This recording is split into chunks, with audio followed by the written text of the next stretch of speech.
Hello बच्चों, अब तक हमने परिमेय और अपरिमेय संख्याओं के बारे में पढ़ा था पिछली क्लास में। अब हम पढ़ेंगे शांत और अशांत दशमलव प्रसार के बारे में। इसे बहुत ध्यान से समझेंगे, ये एग्ज़ाम्स में आते हैं, बहुत इंपॉर्टेंट क्वेश्चंस हैं। सबसे पहले हमारा शांत दशमलव प्रसार, परिभाषा देखेंगे ध्यान से। ऐसी संख्या जिसका दशमलव प्रसार विभाजन प्रक्रिया के परिमित चरणों के बाद समाप्त हो जाता है उसे शांत दशमलव प्रसार कहते हैं। मैं फिर से बता देती हूँ, ऐसी संख्या जिसका दशमलव प्रसार, आप इसे एक एग्जाम्पल से समझ सकते हैं। जैसे आपका एग्जाम्पल है 1.32। आप देख सकते हैं कि यहाँ पर दशमलव के बाद दो सीमित संख्याएं हैं। कौन कौन सी? 3 और 2। ऐसे ही दूसरा एग्जाम्पल है 5.21। दशमलव के बाद 2 है और 1 है, यहाँ तक ख़त्म हो गया। इसके बाद नेक्स्ट है 0.104, यानी कि दशमलव के बाद कितने स्थान तक है? 3 स्थान तक है, 1 2 3, यहाँ तक आकर ख़त्म हो गया। तो ऐसी सभी संख्याएं जो दशमलव के बाद सीमित स्थान तक होती हैं उन्हें हम क्या कहते हैं? शांत दशमलव प्रसार। नेक्स्ट आता है हमारा इसी प्रकार अशांत दशमलव प्रसार। इसकी परिभाषा पढ़ते हैं, ध्यान से पढ़ेंगे। ऐसी संख्या जिसका दशमलव प्रसार विभाजन प्रक्रिया में समाप्त नहीं होता उसे हम क्या कहते हैं? अशांत दशमलव प्रसार। ये बिल्कुल शांत दशमलव प्रसार का उल्टा है। उसमें दशमलव के बाद सीमित संख्याएं होती हैं और इसमें दशमलव के बाद सीमित संख्याएं नहीं होती हैं। जैसे 0.3333333 एंड सो ऑन, यानी कि लगातार चलती जा रही हैं, हमें नहीं पता कि वो कहाँ तक हैं। इसे हम इस प्रकार भी लिख सकते हैं कि 0.3 और उसके ऊपर आप एक निशान देख रहे हैं, उसे हम कहते हैं बार। 0.3 बार, क्या बोलेंगे इसे? 0.3 बार। बार का मतलब है कि ये संख्या बार बार कंटिन्यू रिपीट हो रही है और कहाँ तक है? अनंत तक। नेक्स्ट है हमारा 0.44444। ऐसे ही एंड सोन, ये भी कंटिन्यू है, इसे भी हम ऐसे ही लिख सकते हैं 0.4 बार। या इस प्रकार की कोई संख्या हो जैसे 1.0200, फिर 20000, फिर 2 4 टाइम्स 0, फिर 2, ऐसे ही मतलब 0 इसमें आगे बढ़ती चली जा रही हैं। देखो, पहले 2 0 थी, फिर 3 0 थी, फिर 4 0 थी, इसके बाद 5 0 आएंगी, फिर 2 आएगा, फिर 6 0 आएंगी। तो इस प्रकार की जितनी भी संख्याएं होती हैं ये सब कैसी होती हैं? अशांत दशमलव प्रसार। ये जितनी भी रूट में हैं, जैसे √3 है, √5 है, √7 है, ये सब भी कैसी हैं? हमारी अशांत दशमलव प्रसार। यानी कि अगर छांटने के लिए आ जाएगा पेपर में कि आप इसमें से बताओ कि ये शांत है या अशांत है, तो सबसे पहले आपको उसकी डेफिनेशन आनी बहुत ज़रूरी है। शांत दशमलव प्रसार यानी कि जो दशमलव के बाद सीमित स्थान तक होती है। अशांत दशमलव प्रसार जो यानी कि दशमलव के बाद सीमित स्थान तक नहीं होती है। नेक्स्ट है हमारा अशांत दशमलव प्रसार के प्रकार। ये कितने प्रकार का होता है? 2 प्रकार का। पहला है हमारा अशांत आवर्ती और दूसरा है हमारा अशांत अनावर्ती प्रसार। इसमें भी देखो, पहला जो है अशांत आवर्ती प्रसार। अशांत आवर्ती प्रसार किसे कहते हैं? ध्यान देंगे। ऐसा दशमलव प्रसार जिसका अंत नहीं होता है, उसकी पुनरावृत्ति होती है। पुनरावृत्ति यानी कि दोहराया जाना, वो बार बार रिपीट होता है, उसे हम क्या कहते हैं? अशांत आवर्ती प्रसार। अभी हमने ऊपर पढ़ा था 0.3333 एंड सो ऑन, ये कंटिन्यू चलता जा रहा है। ये हमें नहीं पता कहाँ तक कंटिन्यू जा रहा है, इसे हम ऐसे भी लिख सकते हैं 0.3 बार।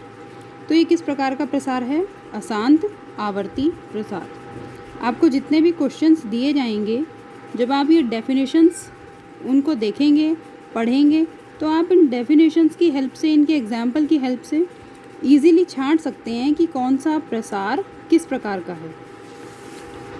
नेक्स्ट है हमारा अशांत अनावर्ती प्रसार। ऐसा दशमलव प्रसार जिसका अंत न हो और न ही भागफल में अंकों की पुनरावृत्ति हो।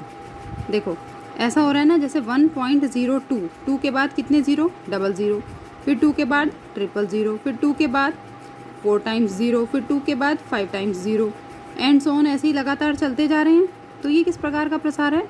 अशांत अनावर्ती प्रसार। इसका मतलब ये है कि जैसे पिछले वाला था, उस प्रसार में आपने क्या देखा था कि एक ही संख्या बार बार रिपीट हो रही है। 0.3 बार है तो 0.3333333 एंड सो ऑन। लेकिन यहाँ पर कोई इस प्रकार की संख्या नहीं है ना, कि वही बार बार रिपीट हो रही है। यहाँ पे देखो पहले 1 0, फिर 2, फिर 2 0, फिर 2, फिर 3 0, फिर 2, फिर 4 0, फिर 2। तो यानी कि यहाँ पर एक ही प्रकार की संख्या बार बार नहीं आ रही। तो ये कैसा प्रसार हुआ? अशांत अनावर्ती प्रसार। इन्हीं परिभाषाओं की हेल्प से जितने भी मैंने आपको क्वेश्चन दिए हैं, आपको ये कर करके देखने हैं और बताना है कि इनका प्रसार कैसा है, शांत है या अशांत है। इनको करने का एक और मेथड भी है। ये जो परिभाषाएं आपको दी, इनकी हेल्प से तो आप कर ही सकते हैं। एक और मेथड भी है जिसकी हेल्प से भी आप कर सकते हैं। कैसे? P/Q एक परिमेय संख्या। हमें बहुत अच्छे से पता है कि परिमेय संख्या क्या होती हैं। परिमेय संख्या वे संख्याएं होती हैं जिन्हें हम P/Q की फॉर्म में लिख सकते हैं और जहाँ पर Q का मान कभी भी 0 नहीं होता। अब देखो, हमने मान लिया कि Q का मान तो 0 हो ही नहीं सकता है, तुम्हें पता है। तो Q के हमने अभाज्य गुणनखंड 2 की पावर n इंटू 5 की पावर m के रूप में होने चाहिए। अगर Q के अभाज्य गुणनखंड यानी Q जो नीचे है, अगर उसके गुणनखंड 2 की पावर n और 5 की पावर m के रूप में होते हैं तो इसका मतलब वो दशमलव प्रसार शांत होगा। अगर Q की वैल्यू 2 की पावर n इंटू 5 की पावर m के रूप में नहीं होती तो इसका मतलब वो दशमलव प्रसार अशांत आवर्ती होता है। इसे हम एक एग्जाम्पल की हेल्प से भी समझ सकते हैं। जैसे है 13/125। 13 का तो यहाँ पे हमें गुणनखंड करके देखना ही नहीं है। हमें गुणनखंड किसका करना है? सिर्फ नीचे वाली संख्या का, यानी कि 125 का। आप 125 का गुणनखंड करेंगे, क्या आएगा? 5 इंटू 5 इंटू 5।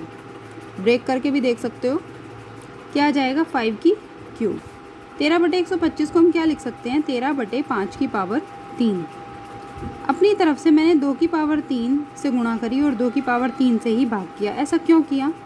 ऐसा इसलिए किया क्योंकि मैं इसको किस फॉर्म में बना रही हूँ? 2 की पावर n इंटू 5 की पावर m। अब देखो, अगर मैं इतने से ही गुणा करती हूँ और इतने से ही भाग दे देती हूँ तो इससे कट जाए, कोई फ़र्क नहीं पड़ेगा, संख्या तो हमारी एज इट इज़ ही रहेगी। तो क्या आ जाएगा? नीचे की जो संख्या है Q वो 2 की पावर n इंटू 5 की पावर m की फॉर्म में आ गई। तो ऐसा प्रसार हमारा कैसा होगा? शांत दशमलव प्रसार। इसको हम ऐसे भी लिख सकते हैं, देखो 13 गुणा 2 की पावर 3, यहाँ पे 2 की पावर 3 और 5 की पावर 3 है, यानी कि 2 की भी सेम है और 3 की भी सेम है, पावर दोनों की सेम है। इसको आप ऐसे भी लिख सकते हो 2 गुणा 5 की पावर 3। खोल के लिखेंगे फिर से वापस वैसे ही आ जाएगा, 2 की पावर 3 इंटू 5 की पावर 3, यानी कि 10 की पावर 3। आपने ऊपर कर दिया 13 गुणा 8, नीचे आ गया 1000।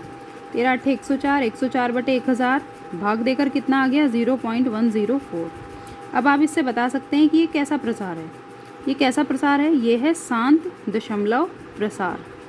क्योंकि आप देख रहे हो इसको शांत क्यों कहा गया? क्योंकि इसमें दशमलव के बाद जितनी भी संख्याएं हैं वो सीमित हैं और सीमित संख्याएं होने के कारण ये कैसा प्रसार है? शांत दशमलव प्रसार।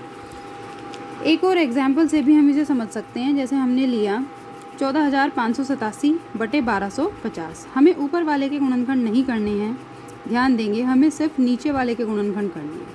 नीचे के गुणनखंड देखो मैंने साइड में करके दिखाया आपको। कितना आया? 2 गुणा 5 की पावर 4।